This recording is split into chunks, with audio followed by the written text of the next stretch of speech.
Welcome to the third part of our Heritage Talk on Hollis Croft and Sheffield steelmaking history. Part 3 explores the excavations and the finds.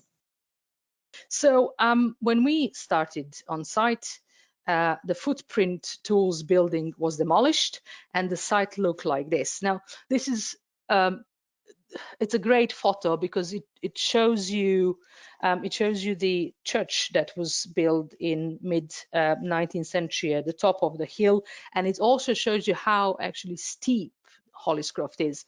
At the top of the site, we have measured 85 meters above the sea level, and then at the bottom of the site is 65. So it's almost 20 meters difference between the level at the top and at the bottom of the site, and that played a huge role in particularly finds that we have retrieved, because the site had to be leveled and backfilled numerous times during its history. But nevertheless, this is where we have started. And we have positioned various different trenches, which are colored in blue here, and different green, salmon, or if you want pink and yellow, are just the three different phases and three different parts that we had to excavate in a different way. So with these trenches, we wanted to, as always, we targeted. It was an educated guess based on the information we could get from the previous excavations and the history of the site, and we tried to see what was still there. What are there any remains of any of these things that we have seen, that I've shown you on the 18th and 19th century maps, and to try to gather as much information, as much finds, to put these the story of the lives of the people who lived and worked on the site together. So with these trenches, we try to see the different layouts of the buildings as shown on the 18th century maps and 19th century maps. What you're looking at, this background map, is one of the 19th century OS maps. So you can see that, for example, with trench B, we have tried to see, are these dark lines which represent the partitions within a house or a small factory still exist, and so on and so forth. So every single trench is there for a reason, and every single trench was answered several different questions, but as the nature of the archaeological world is, probably asked us more questions than we were able to answer. Nevertheless, we have found what we were looking for, and these are the walls. This is the 18th century wall of one of the dwellings of at Hollis Croft. Here you can see the same building with the cobbled floor, and these are all cut into the virgin ground, natural ground. So these are the earliest remains, the buildings that we have on site. Some of them we could link to the buildings that we have seen on the 18th century map. And this one, for example, is of one of the two pubs that our excavation and evaluation area covered. I have already mentioned the Orange Branch. This pub was called the Cock. And there is no surprise that there were loads of different pubs on this street. It is not only because it was just as it is now, or is as it will be again from tomorrow, a popular pastime, drinking in pubs. It was also the beer at the time seems to be watered down, or if you want, not as strong as the beer is today, and it worked as helping people who were working in extremely hot furnaces to hydrate. So it was not only there to socialize, to talk to your mates, to see your mates, and to hear what is the latest gossip in Sheffield. It is there to help you survive the enormous heat that you were exposed to during the day.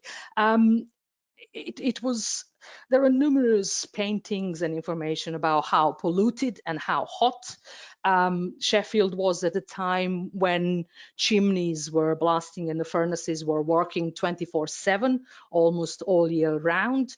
But there is a particularly lovely walk that David Blunkett has done, and he remembers from his childhood that there were fig trees and lemon and orange trees growing in Sheffield, and there is a historical record that the temperature was much higher. So it is that the pollution and heat that was changing the microcosm again, or if you will, microclimate here. So the pubs were very important.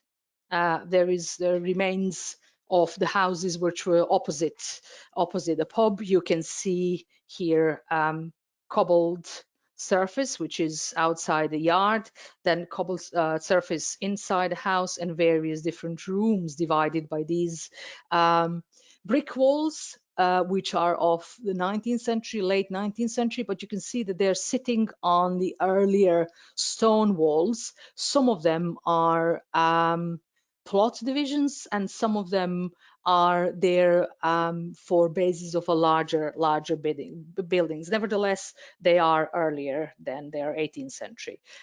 We also have evidences of these cutlery working flues. You can see two of them in one area of the site. This was all full of charcoal and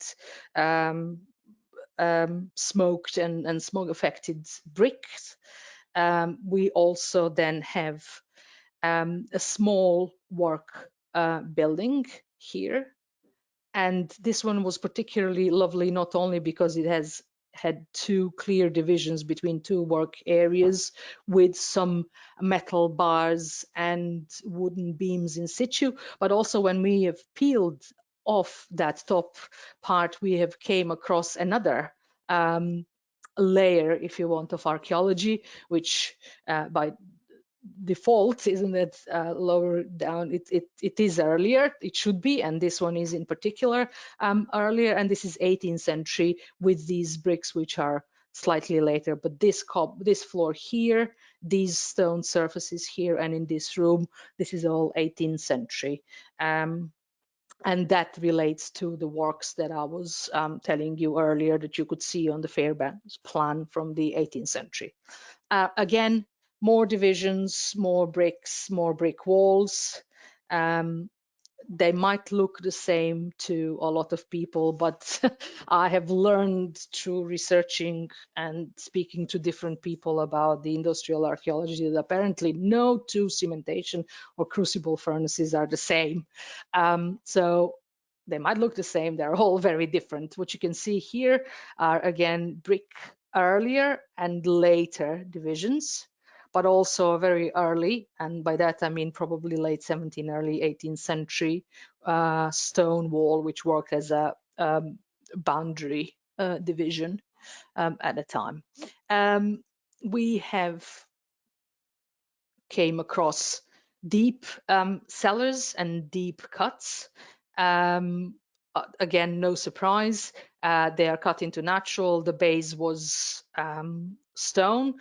These are 18th century. And then later, you can see the same base, same stones used to basically build upon the 19th century buildings. So even if you just look into one trench or one area, you can see life of the site, the entire life from the late 17th, early 18th century, all the way to the this concrete here is something that Footprint Tools had put in when they were improving their works at Footprint Tools. So all the way to the 20th century, which I think it's a brilliant thing to see. Again, the same example.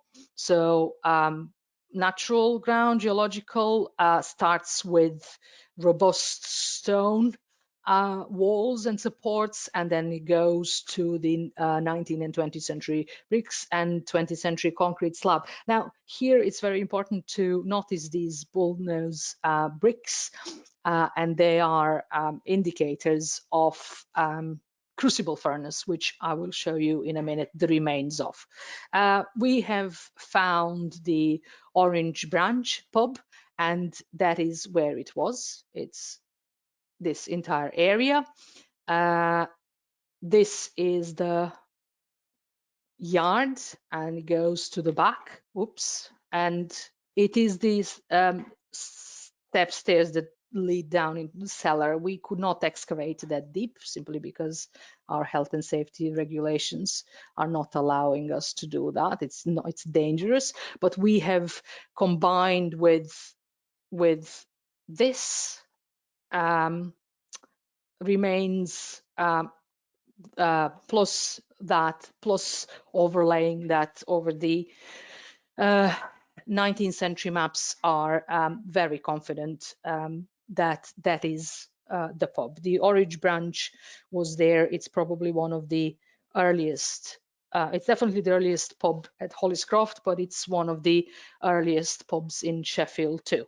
And for those of you who are interested in arts, and I know there are a few of you there, not only in archaeology, although the two are closely linked, I would like you to, for a second, imagine a 19th century pub in which workers, men and women, go to drink pints, to socialize and play games, but also to look, to know and find out what is going on in Sheffield at the time, not only the latest gossips, but what is happening in theatres and what is happening around the theatres. And in the 1850s, just adjacent to the site of Sheffield Castle, there was a theatre building which housed the circus.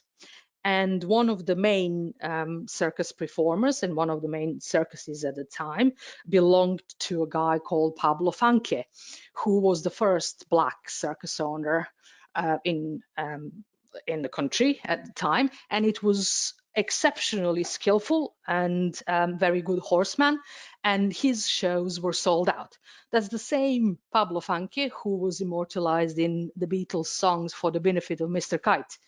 There will be a show tonight on trampoline. The Hendersons will all be there late of Pablo Fanche's fair. So that's the guy who was there. So if you were for a minute or two imagining that this was all only slums and poor people, poor land, I just would like you to rethink your image of Sheffield and Hollis Croft in the mid-19th century. Yes, it was. It wasn't easy. It was very difficult. It was very hard.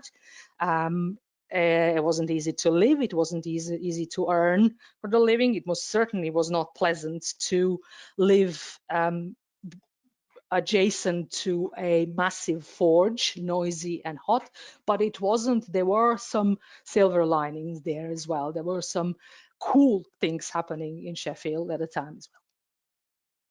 Thank you for watching part 3 of this heritage talk on Hollis Croft and Sheffield steelmaking history.